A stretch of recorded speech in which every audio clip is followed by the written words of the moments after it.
Here's some crazy facts about crypto that are going to blow your mind. We found some interesting facts about crypto that you need to know about. Welcome to the Bean Pod. This is your place for all things stocks and crypto. From beginner tips to expert picks. Use this as fuel for your investing journey, because when you're in the know, your money will grow. This episode of the Bean Pod is sponsored by KyberSwap. KyberSwap is a DEX and DEX aggregator, which is built to facilitate all your DeFi needs in one single platform. Fast, cheap, and safe. User experience is KyberSwap's sole focus to make everyone's life better in DeFi. Welcome to the Bean Pod. This is Shane, aka the Jolly Green Investor. And this is Josh, the Nifty Investor. Today, we're going to be revealing some crazy things about crypto that you didn't know about. This one is a bit more of a fun episode. You know, we're always talking about different altcoin projects and different stocks to look at. We figured, hey, why not just dive into some crazy crypto facts that you probably don't know about and could blow your mind. Yeah. It's sometimes can be a very serious and technical topic, crypto. But it's always kind of fun to take a step back and look at some of the crazy things that have happened in the past, some weird facts about what's going on right now that you didn't know about. So yeah, it's kind of just more of like a fun discussion episode. Yeah. So the first crazy fact that I didn't know this. I thought Bitcoin was like the be all and end all. I thought it was started from Bitcoin. Turns out the first crypto was eCash in 1990. Mm-hmm. So created by David Chum's company called DigiCash. Originally proposed it back in 1983. Wow. So this is before I was even born, man. Like they're already creating crypto. And so the first few that occurred before Bitcoin, they never actually succeeded, was eGold, BitGold, B-Money, and Hashcash. Right. They're some of the first cryptos ever. So those ones, they were obviously cryptos, but they're like centralized companies. Yeah. Whereas like Bitcoin is, the decentralized anonymous founder, which made it so special, right? But you think of this like, oh my God, Bitcoin back in 2009 or whatever it was. Like, yeah. Interesting. So, yeah, I thought that was kind of cool. One that I found interesting is that the FBI owns one of the largest Bitcoin wallets in the world. Oh. Because they took down, remember the Silk Road? Yeah. It was like that illegal dark web website where you could buy, drugs, human trap, all this kind of crazy shit on there. So they took that down. They got possession of the guy's keys, and he would have had, at that point, Bitcoin was worth maybe a couple $100, if that, a Bitcoin. So there would have been thousands and thousands and thousands of Bitcoin. Now the FBI owns those Bitcoin, so they're pumping Bitcoin too. What are they gonna do with it? I know, yeah. So that's it's estimated to be around 1.5% of the world's supply of Bitcoin in that wallet. No way. So they could tank the price if they wanted. 1.5%. I mean, I'm sure they've probably been selling some of it, but interesting, eh? Crazy. The first ever Bitcoin transaction, May 22nd, 2010.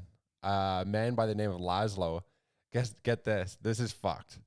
He had 10,000 Bitcoins. This is the pizza guy? Yeah. Yeah. 10,000. Yeah.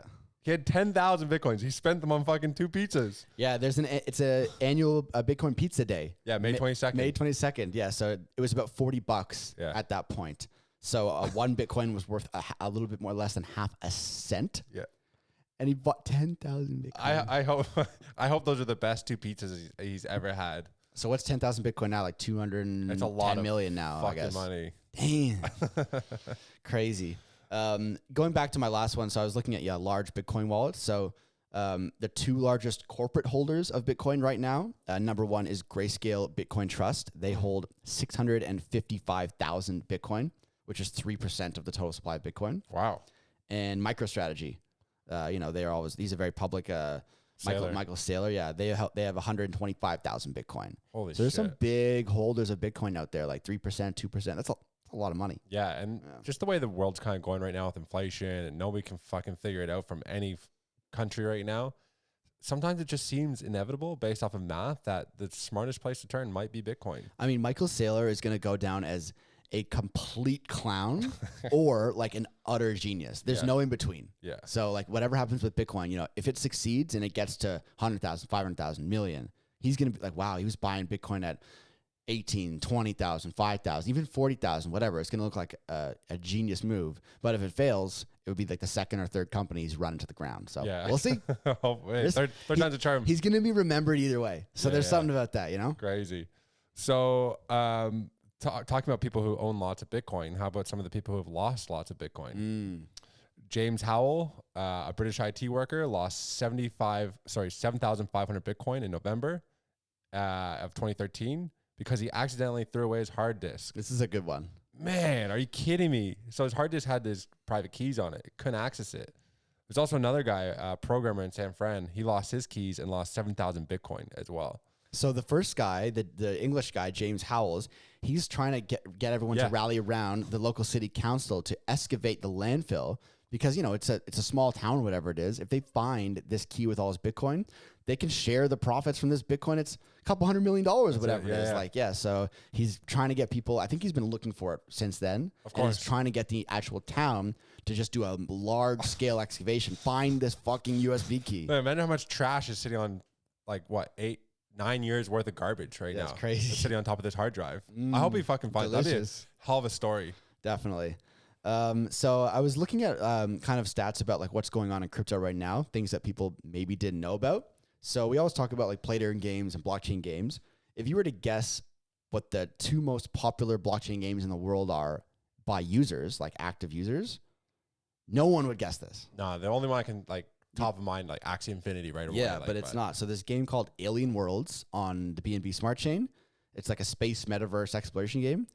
Has over like 150,000 active weekly users. No way. That's massive. And then number 2 is called Splinterlands. It's built on Wax protocol. I think I've heard of Splinterlands. Yeah, it's like a collectible card battle game. Right. So if you go on DApp Radar, which I've been doing a lot lately, they both have over 100,000 weekly active users, which you would have never known. Can you buy their coin? I think so. Yeah. I'm not sure. I didn't look into the actual like the economies. I was just looking at the weekly active users, but didn't know that. I wonder how their coin's doing. Yeah. Maybe when I jump into this one, you can see if they have a coin or not. All right. So the next one I have is, I didn't know this, but there's over 21,000 different cryptocurrencies. So, you know, we're doing deep dives into Cardano and we're talking about Solana and, you know, these play to earn games. Yeah. You just identified 2 that I haven't heard of the first one, but I heard of the second one. But there's 21,000 projects out there, man. Like, that's a lot. But thinking that some of the hidden shitcoins. How many hidden gems are out there too. So Alien Worlds looks pretty.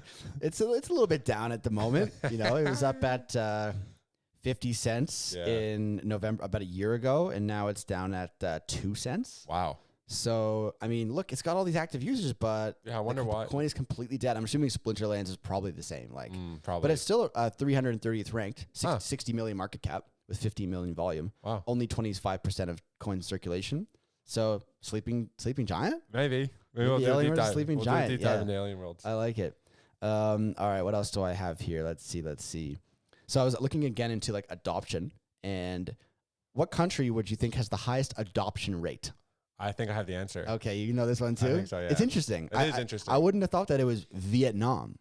You have a Vietnam? I have Vietnam. What do you have? Turkey. Oh, really? Yeah. Maybe we have different stats here.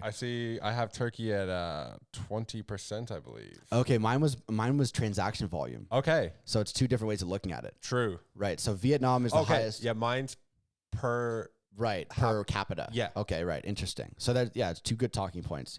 So Vietnam has highest crypto adoption rate per transaction volume. Right. And then there's Vietnam, Philippines, Ukraine, India, and America. Now, Vietnam, Philippines, and Indonesia, I think one of the reasons is because they are the main drivers of the play-to-earn game industry. Yeah. Southeast Asia is like, that's where all the games are built, Axie Infinity, you name it. And if you're talking about transaction volume, those games, it's like a transaction every second. Oh, man. So when I thought about it, it actually makes sense. But again, it's one of those crazy facts that I didn't know about. Yeah, exactly. And I didn't know. So to the other speaking point on this, Turkey, 20% of their population is now involved with crypto. That's a lot. It is a lot. Damn. So it's like the crypto hub or so. Yeah, it's I crazy. think it's just a matter of time before other countries catch up, but for sure. So now then I was looking into crypto adoption statistics for America because I feel it was more relevant to our audience. So the stats are 36.5 million American crypto users and 300 million global crypto users as of last year in the bull run. So 300 million in the world is decent.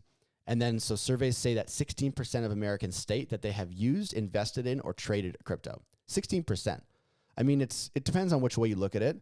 I thought that's higher than I would have thought. Yeah, I thought it's a little bit higher as well. I would have said like 10, 8%, but 16's, I mean, decent. And when they say the word use, that'd be another, like, who's using crypto right now? To blow your money on worthless NFTs. Like, who's actually, because, we go to the grocery store and we buy our groceries. Yep. We're using cash. Right. I want to know, like, who's actually, like, physically using crypto. I wonder what that stat is. Maybe Interesting. something we can look up. Maybe into some negative sides here. The amount of hacks. So hackers stole over $3 billion in crypto in 2022 alone. There's $14 billion worth of scams in 2021. Damn. Talk about giving crypto a bad rap. If only there was a solution. Yeah. Lossless. Yeah, exactly. Yeah, lossless step to the plate. So that's a lot of fucking money being That is. scammed. So that's a good segue into another fact I have. There was a recent report that came out on Twitter.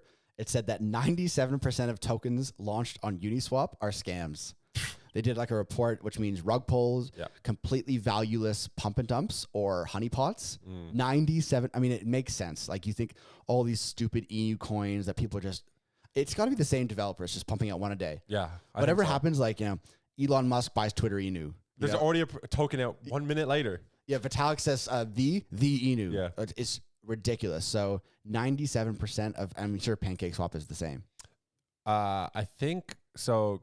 We've talked about this project in the past, and shout out to Copiosa. They're launching something, I think, where they actually validate the projects before they even get listed. That's right. I believe it's only going to be Binance Smart Chain specifically. Okay. But either way, I think that's a good mitigation tool to maybe when Copiosa finally launches, so you know that the project is actually real. I like it. So what else I have? So speaking to exchanges, there's over 300 different crypto exchanges. It's a lot. Like I can name, maybe 10. Yeah. Where the hell are the other 290? Because every country has like their own one. Yeah. And like they have so much, Philippines has their one, Vietnam has their one, Mongolia, they all have their own current. Yeah. Well, look at some of these fan tokens for, if you weren't getting them on Socios through Chili's, that's like, we're looking at some of them as like, what exchange is this? I wouldn't even not want to give my information. I tried. So when we started talking about the fan tokens and I was like, I want to buy Brazil and Spain before they pump, and they fucking pumped. I was trying to sign up to a Turkish exchange and I was like, they asked for your passport, your proof of this. I was like, I don't really want to give my passport to this exchange that I don't trust. So I didn't. Missed out on 800% gains, but we can always find more. Yeah, we'll find some more gains. So I had a couple of stats about exchanges as well. So top exchanges by volume, if you weren't already aware, Binance obviously is first, then FTX, Mexi, OKX, and then Bybit and Coinbase. That's MXC, eh? Yeah. Wow. And for amount of tokens offered on exchanges, who would you take a guess? Which exchange would you think would have the most tokens? It's going to make sense when I say it because you always hear project illicit here, I want to say Gate. Yeah, it's Gate.io. Yeah, good guess. So Gate has over 1,500 tokens. To put that in comparison, Binance has 390, and KuCoin, who we use for small cap gem slot, only has 760. That's it. So Gate has double. That's a shit ton of tokens. It must be a lot cheaper to list on them. I don't know what the price tag is to list. Yeah, it has to be cheaper. For finding small cap gems, maybe we should sign up to Gate. Yeah, I think so. I have an OKX. For anybody wondering what I use, OKX, which is a really fucking sharp platform. Yep. KuCoin, KyberSwap, Binance, and then we use Newton because we're Canadian as well. Yeah, for sure. Yeah, I'm a Binance guy. Binance, KuCoin, KyberSwap, and then other dexes and stuff. Yeah. I have OKX, but I don't really ever use it. Man, I wish kind of every platform was it's so sharp. Huh. It's so smooth. Interesting. It's a good one, yeah. So there's a post on Bitcoin that occurs on social media every 3 seconds. Right. How crazy. Boom, boom, Like, ding, ding, Bitcoin is constantly being talked about. Yeah. Like that's it's a very divisive topic, Every 3 seconds. That's thousands per day. Yeah. So I got another quiz one for you. What would you say the top decentralized exchange or DEX by volume? I was thinking Uniswap. See, I think most people would say Uniswap, but it's not. It's DYDX. Right. DYDX has the most volume. So even though Uniswap, when you go on the volume list, it's segmented into Uniswap V2, V3, V1. But even if you put them all together, DYDX has more. So it's really interesting. They have a token and it's been doing pretty good. So I've actually never used DYDX, Yeah, no, either buy. top decks by volume. Huh, crazy. Yeah. Learn a lot on Crazy this. facts that I never knew about. Crazy facts, man. These are crazy facts. All right, here's I think this might be the last one I have. Think about how long we would count to 31,000. It takes you a long time. Mm-hmm. Bitcoin is made up of 31,000 lines of code. Wow. That's, and if there's one little mistake in code, it doesn't work. Yeah. So That's a big code. I know, man. Like there's no copper. There's no real anything. It's just a code that Bitcoin is. Crazy. It's 31,000 lines. It's a big code. Man, that blew my mind. I couldn't believe it. I like it. I have one more crazy fact that you've never known about Bitcoin. They estimate that nearly 4 million Bitcoin have been lost forever. That could so obviously it's not confirmed, but possibly 20% of the circulating supply of Bitcoin is lost. Whoa.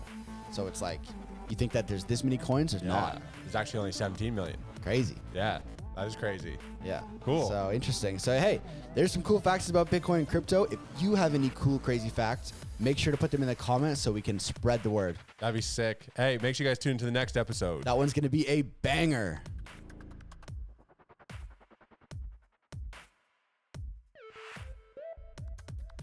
All views expressed by speakers on the BeanPod are solely their opinions. You should not treat any opinion expressed on the BeanPod as a specific inducement to make a particular investment or follow a specific strategy, but only as an expression of their opinion. This podcast is for informational purposes only.